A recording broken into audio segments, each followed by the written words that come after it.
Tony Velasquez. Ako naman si Nina Corpus at ito ang Balitang Europe. Samahan niyo po kami sa paghahatid ng mga mahalaga at makabuluhang pangyayari sa iba't ibang bahagi ng Europa. Saan man dako ng mundo, asahan yung naroon kami, handang maglingkod sa bawat kapamilyang Pilipino. Samantala, narito na ang ulo ng mga pangunahing balita.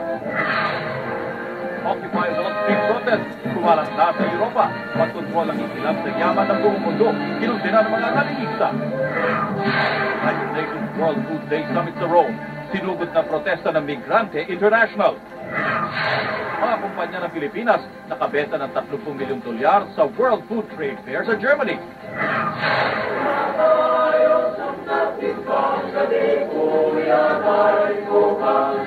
Delegado ng Pilipinas nagwagi ng 2 parangal sa International Choral Competition.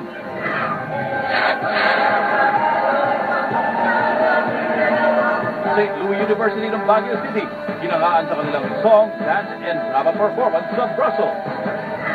Talaga po, kung nagtagal-tagal lang po ako at natapos po ang aking termino, siguro po ako ay nakapag-state visit dito sa United States.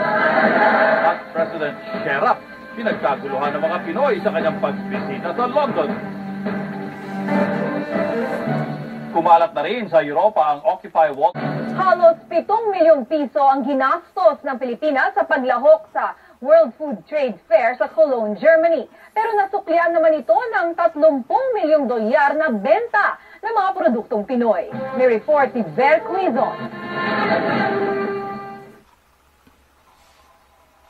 Higit 100 kumpanya sa Pilipinas ang sumabak sa pagpapatikim at paglalako ng kanilang mga produkto sa World Food Trade Fair dito sa Cologne.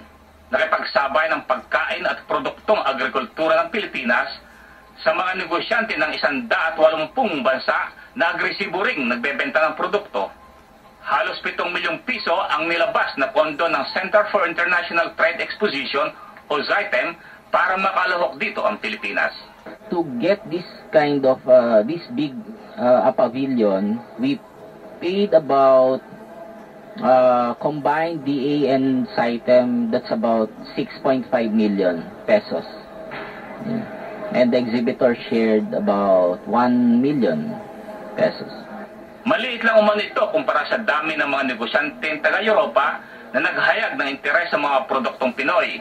Our products are for Filipino market. I was so surprised because a lot of inquiries came, and it's good that I was able to we joined this exhibition. Nakakaranas man ng krisis ang ekonomiya ng Europe, bukas pa rin ang mga negosyante roon sa pakikipagnegosyo sa mga Pinoy. Merong kaunting epekto ang recession, but in general, nag-develop naman yung market since compared to last year, it's much better. You are not affected by the recession, and not like the furniture and other industries. So we have new products that we have launched, and it's accepted very well in the market. Kinalugod naman ng SITEM ang resulta ng trade fair dahil umabot umano sa 30 milyong dolyar ang naibentang produkto ng Pilipinas. Para sa Balitang Europe, Ver Quizon, Cologne, Germany.